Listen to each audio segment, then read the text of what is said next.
Namo Swastiastu. Assalamualaikum, salam sejahtera dan namo buddhaya untuk kita semua.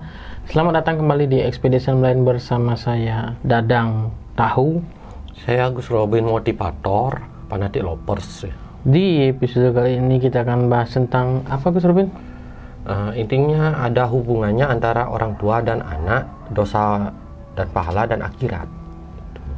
Ini antara keterkaitan antara orang tua dan anak dengan akhirat gitu. Dengan akhirat ya.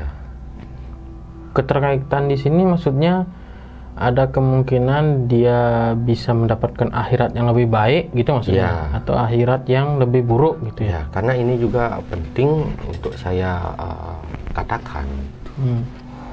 Karena di zaman sekarang ini hubungan orang tua itu semakin renggang. Hubungan orang tua dan anak dengan anak. Hubungan orang tua dan anak itu semakin renggang dan semakin bertentangan kadang-kadang. Kadang-kadang itu mempunyai ego masing-masing. Ya kalau kita misalkan marah memberitahukan orang tua kita yang benar itu kan tidak apa-apa. Udah marah, udah nyakitin kadang-kadang.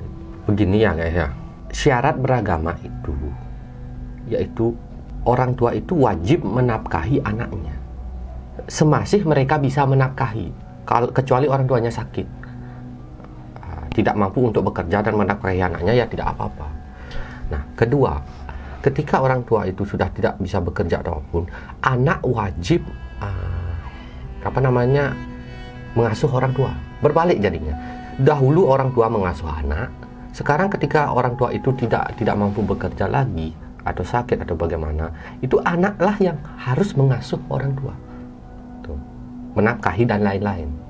Itu adalah kewajiban beragama. Jadi kalau kita lupa kewajiban beragama, nanti di akhirat itu akan dipersulit mendapat tempat yang baik, tempat yang layak. Banyak sekali orang yang mempunyai pahala besar tapi lupa akan keluarganya. Ini laporan, benar-benar ada laporan dari sana. Dia ini pahalanya besar tapi lupa dengan keluarganya.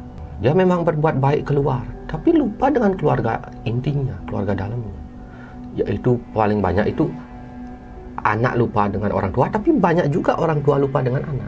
Contoh, dia hanya membuat anak gitu aja, tapi tidak menafkahi. Tapi jarang, terus kadang-kadang menyiksa menyiksa anaknya, terus membuang anaknya, bahkan tidak peduli dengan anaknya, apapun yang terjadi. Ada. Jadi hanya bisa membuat anak saja terus ditelantarkan kayak gitu. Banyak kejadiannya. Terus ada anak yang ketika sudah besar itu lupa dengan jasa orang tuanya. Ada. Ya kalau orang tuanya itu menelantarkan kita terdahulu, nyiksa kita, nyakitin kita dan tidak menafkahi kita dalam waktu yang sangat lama, contoh puluhan tahun apa-apa, itu kita dibuang, kita disuruh survive sendiri. Kita ketika orang tua itu sudah sakit atau gimana, itu misalkan dia itu bersama wanita lain, orang tua kita itu kita seperti nggak suka sama orang tua. Sudah dia dulu kayak ini orangnya, ya salah sih salah, tapi itu juga karma orang tuanya. Itu nggak terlalu besar dosanya. Tapi kalau seandainya sekarang orang tua sudah baik pada kita, menafkahi kita, kita dewasa, terus kita nikah, kita lupa dengan orang tua, nah itu sebutannya itu apa ya, mungkin kalau orang bilang durhaka ya mungkin sebutannya. Jadi ini akan, meskipun dia itu orang tersebut itu mempunyai pahala gede, ini sering terjadi di akhirat. Orang yang gagal dapat tempat yang baik di akhirat gitu dah, karena lupa dengan orang tuanya. Anak lupa dengan orang tuanya, atau orang tua lupa dengan anaknya, tidak menafkahi anaknya. Memang sih jasa terbesar orang tua adalah melahirkan kita. Mungkin si anak lupa kalau masih ada orang tuanya. Gimana? Maksudnya, iya kalau anak itu terlantarkan, dibuang misalkan di panti asuhan atau gimana, dia itu tidak bisa mencari alamat orang tuanya, itu kan wajar lah. Dia nggak tahu mau balas budi dengan cara apa anaknya. Namanya juga nggak tahu, itu tidak disalahkan. Yang disalahkannya orang tua kenapa tidak, mungkin orang tua juga akan disalahkan jika memang itu membuang dengan cuma-cuma. Tapi jika orang tuanya nggak punya uang, terus nggak kuat hidup pas-pasan, nggak kuat menafkahi, terus ditaruh di panti asuhan anaknya, itu nggak disalahkan. Lebih baik seperti itu daripada anak kita buang. Jadi kalau orang ada yang sering gugurin kandungan itu, saya yakin sebesar apapun kalian itu pahalanya, nggak akan nyampe di akhirat yang bagus. Karena kalian sudah membuang nyawa. Menelantarkan juga termasuk nyawa gitu. Iya, karena nyawa yang ditelantarkan. Iya. Sama dengan menelantarkan nyawa gitu ya. Menelantarkan nyawa karena untuk hidup. Nyawa, jadi kalau orang tua juga bisa berdosa pada anaknya.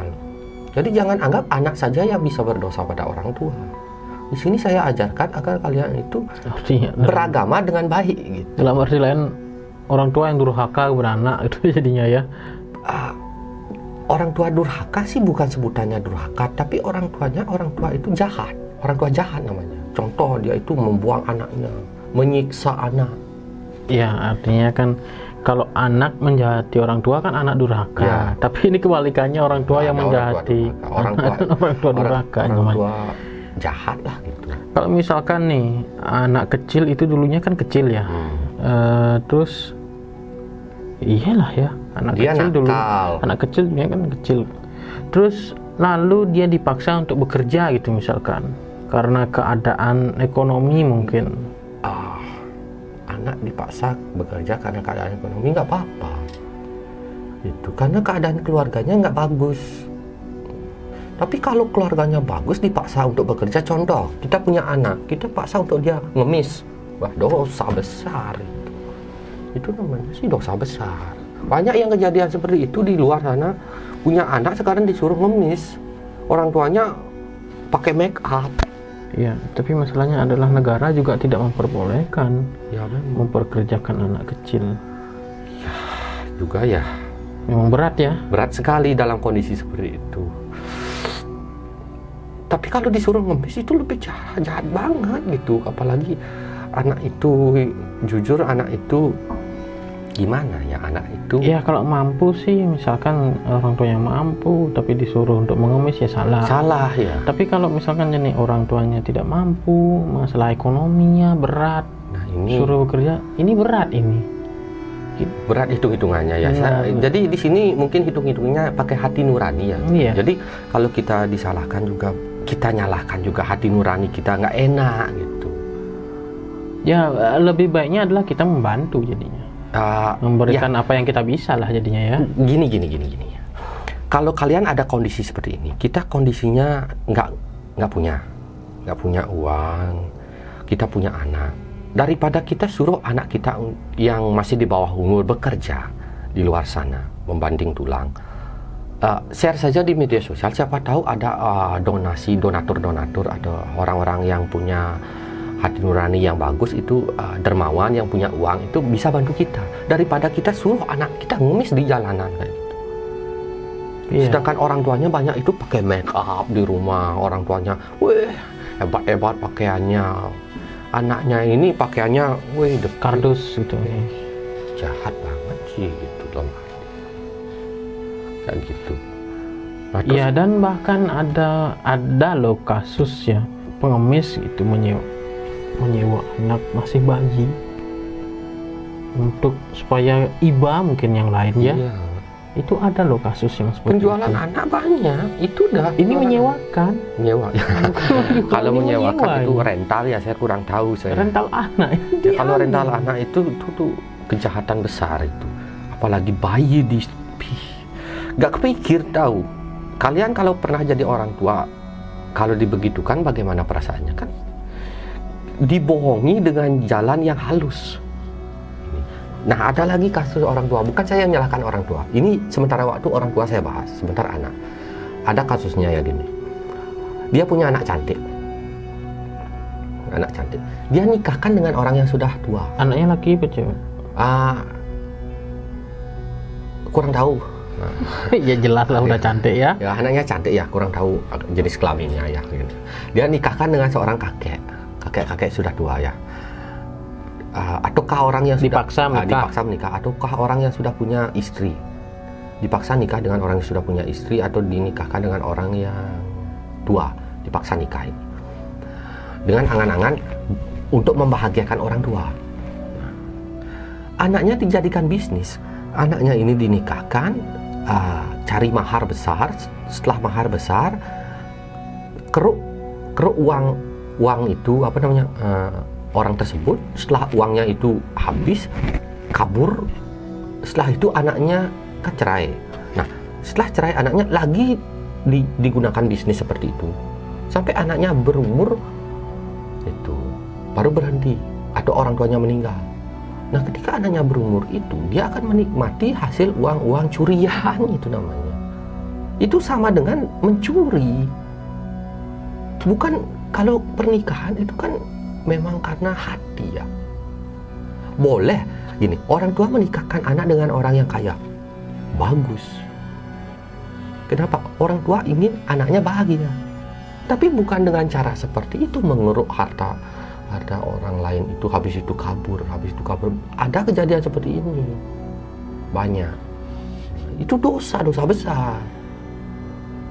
Si orang tua terutama dosanya karena dia memaksa anak. Terus si anaknya kena dosa nggak? Kalau dia sudah mengetahui tentang ajaran agama, dosa. Kalau dia tahu itu dosa, tetap dia jalanin, dosa. Tapi dia kalau nggak tahu ya nggak dosa. Istilah begini ya, aturan agama kayak gini.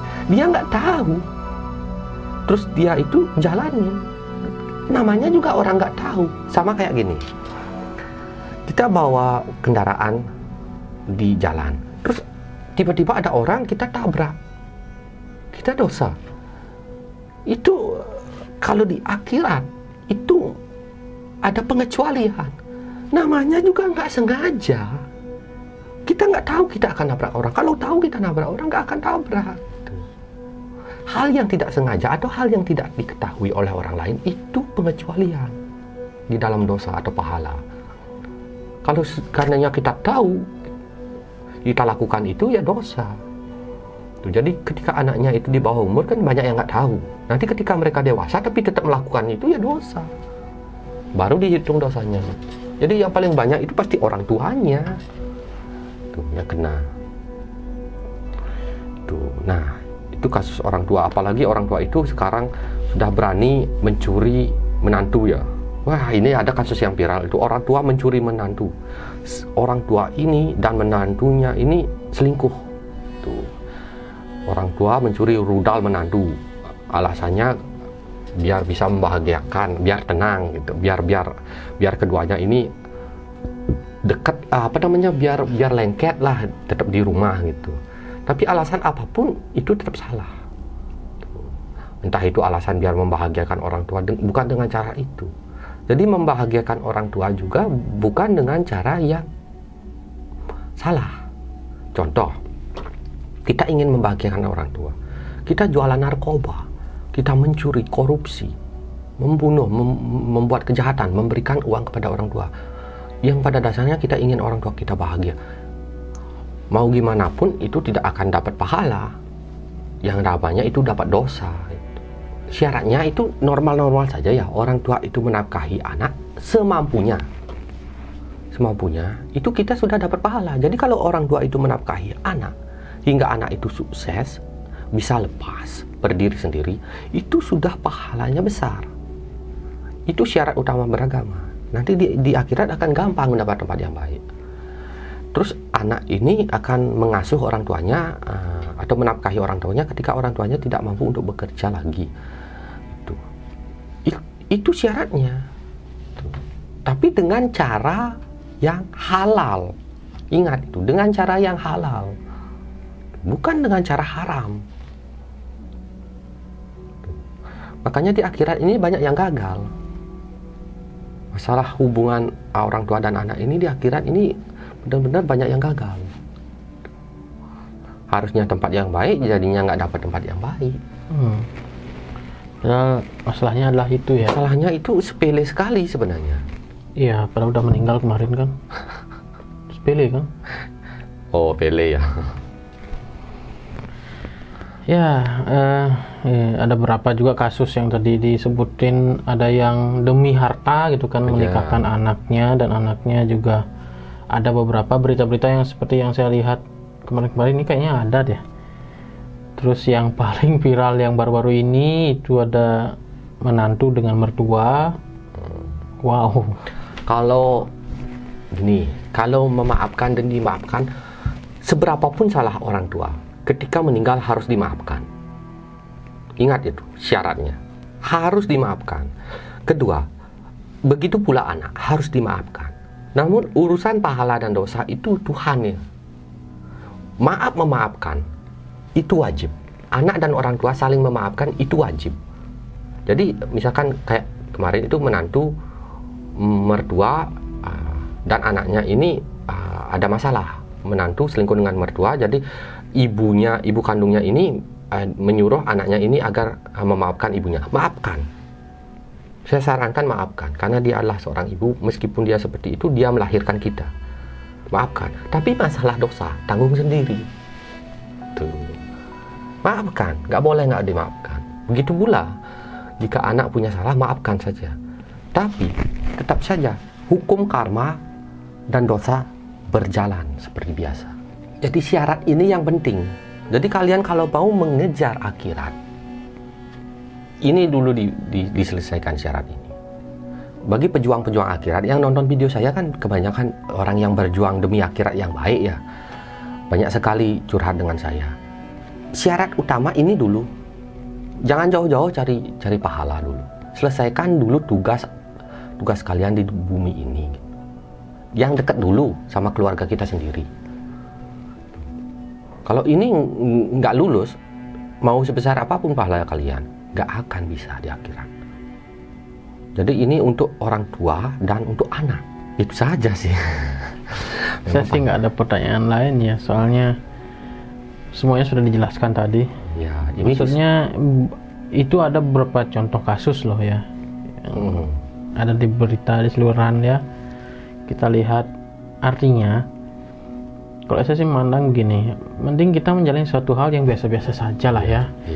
Berapa kita dapat kerja ya udah gitu kan ya, kerjain aja. Kita nggak usah lah mau ngejar sesuatu yang besar banget gitu. Misalkan kita kerja sebagai karyawan biasa, tapi ngejarnya adalah mobil Lamborghini gitu misalkan kan. Ya janganlah terlalu, boleh sajalah ya kita memimpikan kan ya. Namanya tapi juga jangan terlalu apa namanya memaksakan diri, hingga berbuat di suatu hal yang tidak baik kan, kejahatan gitu istilahnya, membuat kejahatan. Contoh orang tua kita, saya ingin naik haji gitu. Ibu atau orang tuanya ingin naik haji, terus anaknya ini hanya pekerja karyawan biasa, nekat jual narkoba ya gitu misalkan kan ya, atau mencuri atau menipu orang banyak demi orang tuanya naik, nggak akan diterima. Uang haram itu tidak diterima. Iya. Ingat, uang haram seperti apapun tidak tetap akan namanya uang haram. Terkecuali seperti tadi kita nyuri ke orang kaya yang jahat, diberikan kepada orang miskin. Nah itu masih pengecualian katanya. Seperti kisah Robin Hood. Ya look at me ya.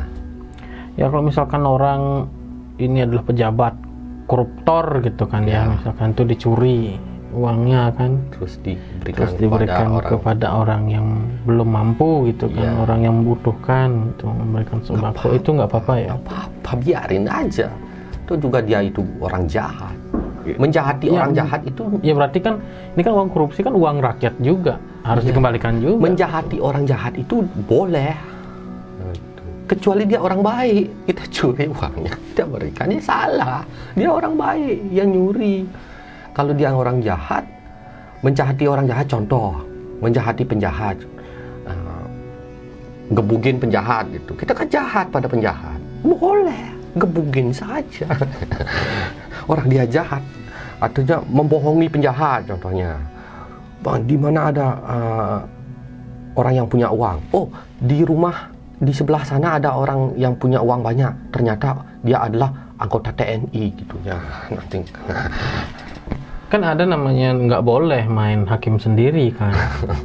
Ya kan? Kalau memang hukum alam kadang-kadang sulit untuk di. Ya kan, tapi nggak boleh main hakim. Aslinya sih nggak boleh sendiri. Makanya hakim ada 3 biasanya. Ya kan? Tapi kan sekarang kenyataan faktanya seperti itu kadang-kadang. Di mana kan ada 3 hakim kan. Kalau sendiri kan main hakim sendiri jadinya kan. Iya. Makanya 3 hakim. Kadang-kadang ada 1 hakimnya. Yang lainnya mungkin masih kena COVID. Mungkin yang kena bukan COVID ya, mungkin kena penyakit akhir zaman. Oke, itu dia mungkin keseruannya untuk episode kali ini. Jangan lupa di share, subscribe, like, dan tonton video-video kita lainnya. Jangan lupa juga untuk menghidupkan lonceng teman-teman agar ketika kita ada video baru ada notifikasinya. Kami pamit undur diri. Saya Tatang Jago. Saya Gus Robin, motivator World Next. No Brain No Pain Power. Global Extreme. Burning Fire. Sampai jumpa di video selanjutnya. Pramasanti. Om Santi Santi Santi Om. See ya.